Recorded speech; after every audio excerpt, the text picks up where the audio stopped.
Hi guys, welcome to cric chat Venkatesh.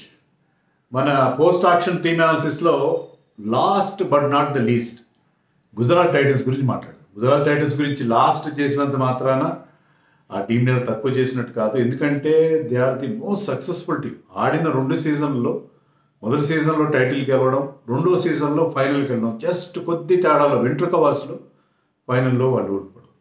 అంత బాగా perform చేసిన side. They always punch above their weight. Team చూస్తే on పేపర్లో పెద్ద పెద్ద స్టార్స్ కనబడరు అక్కడ, but they have done exceedingly well. అలాంటి టీం గురించి లాస్ట్ చెప్పినంత మాత్రాన వాళ్ళ గురించి ఏదో తక్కువ చేసినట్టు కాదు.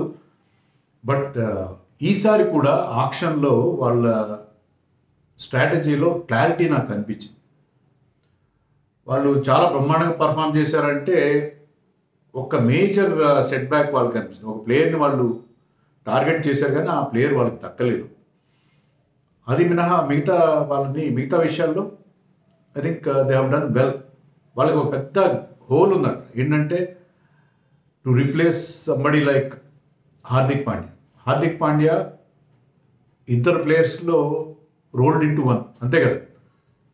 బౌలర్గా చాలా మంచి పర్ఫార్మెన్స్ ఇచ్చాడు వాళ్ళకి, బ్యాటర్గా ఇచ్చాడు, ఇంకా మాట్లాడేది ముగ్గురు క్యాప్టెన్గా. అలాంటి ప్లేయర్కి you cannot replace him actually. But under the circumstances వాళ్ళు they have done a good job.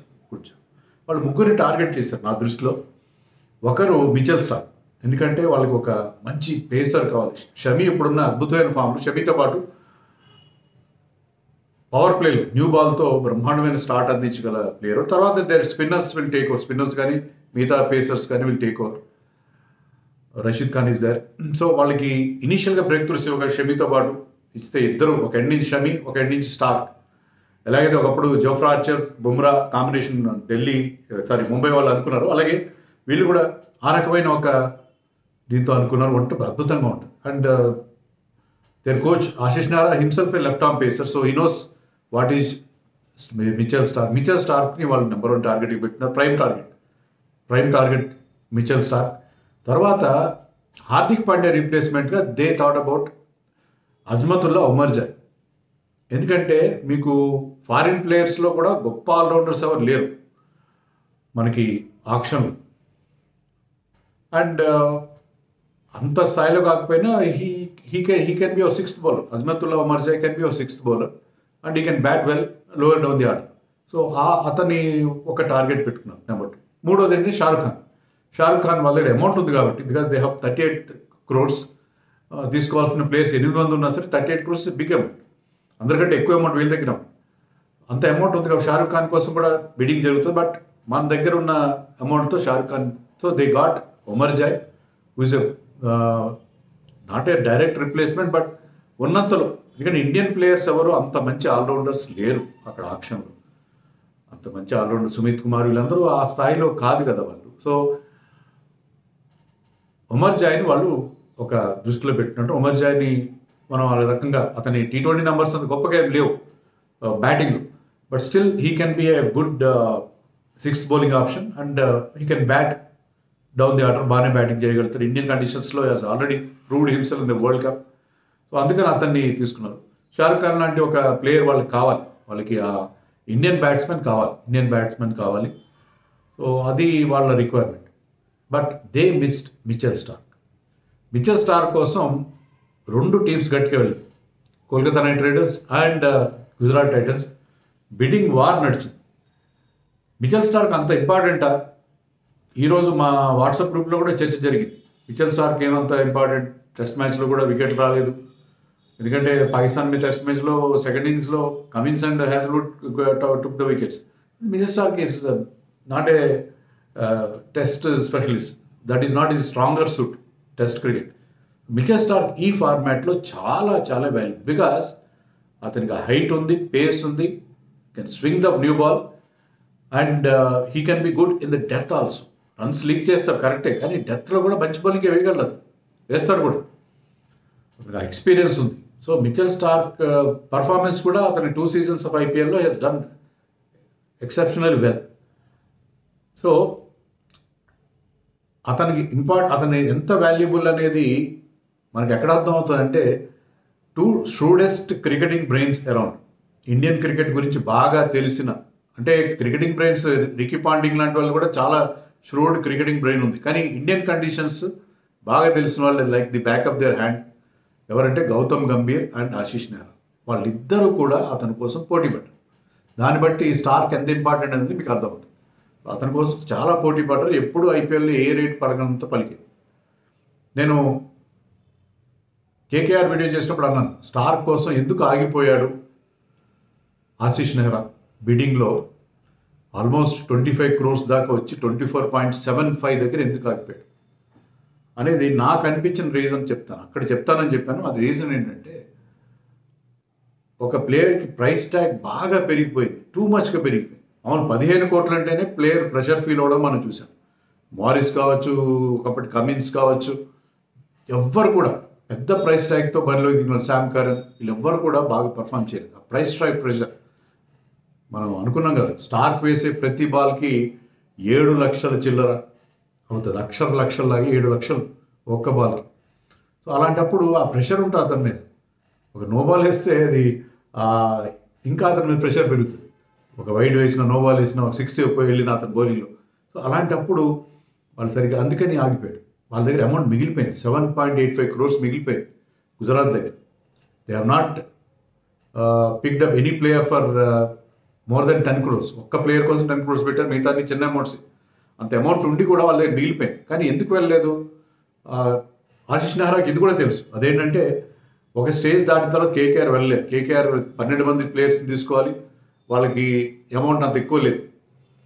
అయినా సరే ఇంకొంచెం వెళ్ళి ఉండొచ్చు, ఇంకొంచెం స్ట్రెస్ చేసి ఉండొచ్చు, కానీ చేయలేదు. ఎందుకంటే అంత ప్రెషర్తో వచ్చిన ప్లేయరు ఖచ్చితంగా పర్ఫార్మెన్స్ డౌన్ అవుతుందని ఆ స్టేజ్కి వచ్చి, లేకపోతే ఒక ప్లేయర్ని మరీ 25-28 కోట్ల దాకా ఎందుకు తీసుకెళ్ళాలి, ఐపీఎల్లో ఈ స్టాండర్డ్ ఎందుకు తీసుకెళ్ళాలి, అక్కడ ఆపేద్దాం, వేరే ప్లేయర్స్ మనకు ప్లాన్ ఏ కాబట్టి ప్లాన్ బీకి వెళ్దాం అని చెప్పి అనుకుని అక్కడ ఆపేశాడు. అది వాళ్ళకి సెట్ బ్యాక్ అని చెప్పాలి. ఎందుకంటే అతను వచ్చి ఉంటే అద్భుతంగా ఉండేది, వాళ్ళ బౌలింగ్ అటాక్ అద్భుతంగా ఉండేది. అతని ప్లేస్లో వాళ్ళు ఎవరు తీసుకున్నారు, స్పెన్సర్ జాన్సన్నే ఆస్ట్రేలియన్ బౌలర్ తీసుకున్నారు. He is also left arm pacer, tall bowler he is also, and they has done well in places like Big Bash. Australia కూడా ఆడాడు. మనం ఆల్రెడీ చూస్తున్నాం నాన్రే బర్గర్, అతను 50 లక్షలకే తీసుకున్నారు Rajasthan Royals, and is doing wonders. So అతనికి ఆ బేసిక్ అట్రిబ్యూట్స్ అన్నీ ఉన్నాయి. Spencer Johnson he's got good pace also. So అట్లాంటి బౌలర్ కోసం 10 కోట్లు పెట్టారు, కానీ he is nowhere near Starc's pedigree. ఆ స్థాయి కాదు, ఆ స్థాయికి ఏ మాత్రం కాదు.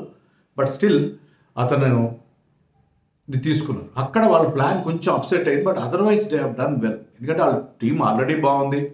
వాళ్ళు కొన్ని పరిస్థితుల్లో they can play even 3 foreign players. ఎందుకంటే వాళ్ళకి ఇండియన్ కోచ్ చాలా స్ట్రాంగ్గా ఉంది. నాకేమనిపించింది అంటే, ఒమర్ జాయ్ కాకుండా ఇంకో పేస్ బౌలర్కి వెళ్తే బాగుండేదా, కానీ వాళ్ళు ఏంటంటే they wanted one allrounder, 6th bowling. Hardik Pandya use to give them the 6th bowling. ఇండియాకి అయితే ఎలాగైతే ఇండియన్ టీంకి 6th బౌలింగ్ ఆప్షన్ ఇస్తాడు, అలాగే వీళ్ళకి అతను 6th బౌలింగ్ ఆప్షన్. మీరు అనొచ్చు, అక్కడ మనకి తెవాతే అన్నాడు, తెవాతే హౌ మెనీ ఓవర్స్ ఈ bowled in Gujarat Titans? They are using him only as a finisher mostly. And Vijay Shankar కానీ వాళ్ళు పెద్దగా వాళ్ళ మీద డిపెండ్ కావట్లేదు. విజయ్ శంకర్ కానీ, తెవాతే కానీ, ఇప్పుడు షారుఖ్ ఖాన్ కానీ, ఇప్పుడు టీంలోకి వచ్చి షారుఖ్ ఖాన్ కానీ, వాళ్ళు 6th బౌలింగ్ ఆప్షన్ ఇస్తారన్న గ్యారంటీ లేదు. So they wanted a 6th bowling option. దానికి they have taken Azmatullah Umar Joy.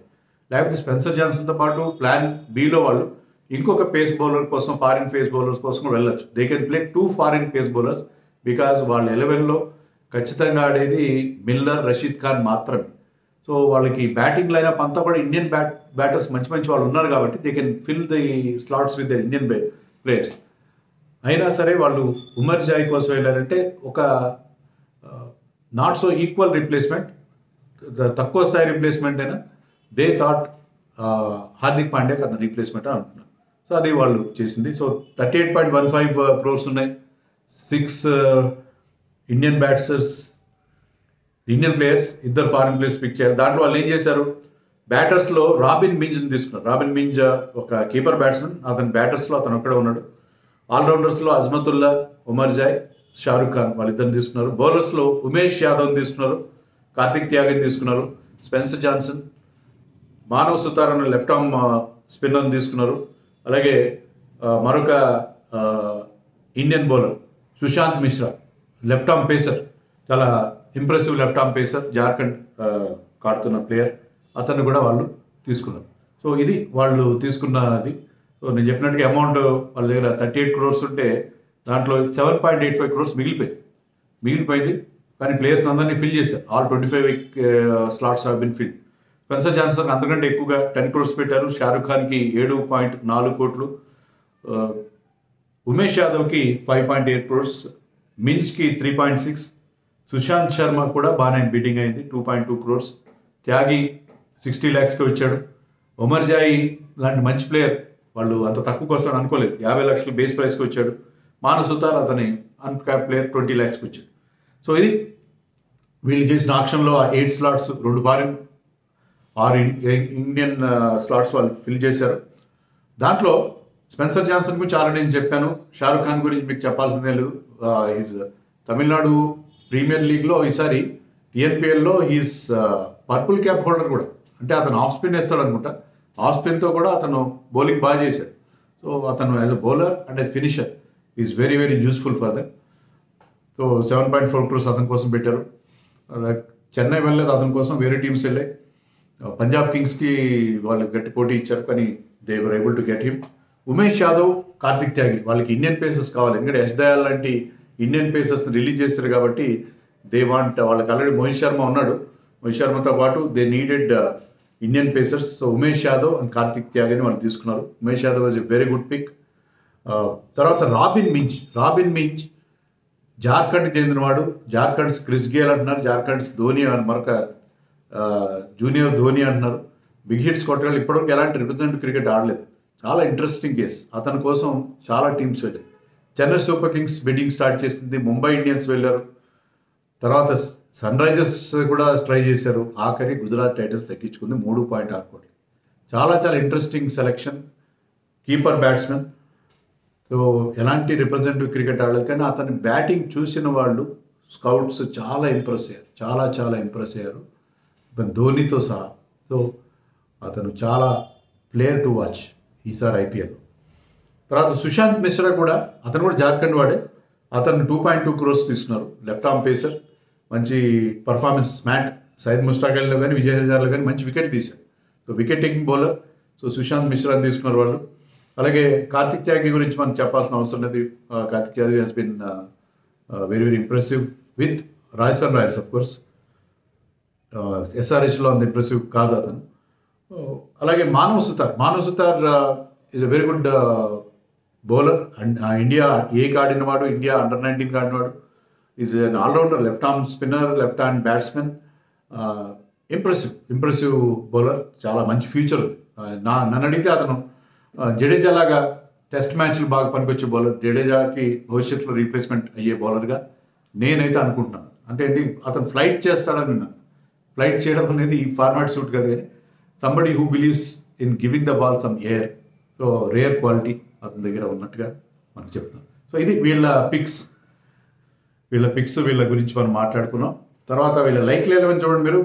ఇప్పుడు కొత్త కెప్టెన్ శుభ్మన్ గిల్ సాహాతోనే ఓపెన్ చేస్తారు. వీళ్ళు ఒక ఫారిన్ కీపర్ కోసం వెళ్ళాలి యాక్చువల్గా నా దృష్టిలో, కానీ వాళ్ళు Umar Joy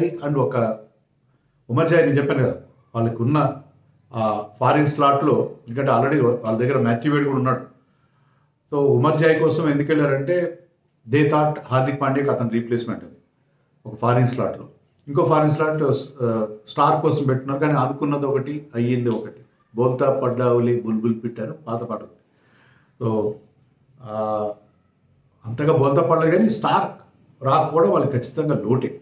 so Saha గిల్లే open చేస్తారు. మరొక సీజన్లో సాహానే మనం చూడొచ్చు. మింజ్ కనుక అంది వస్తే Minz will take the place of Saha.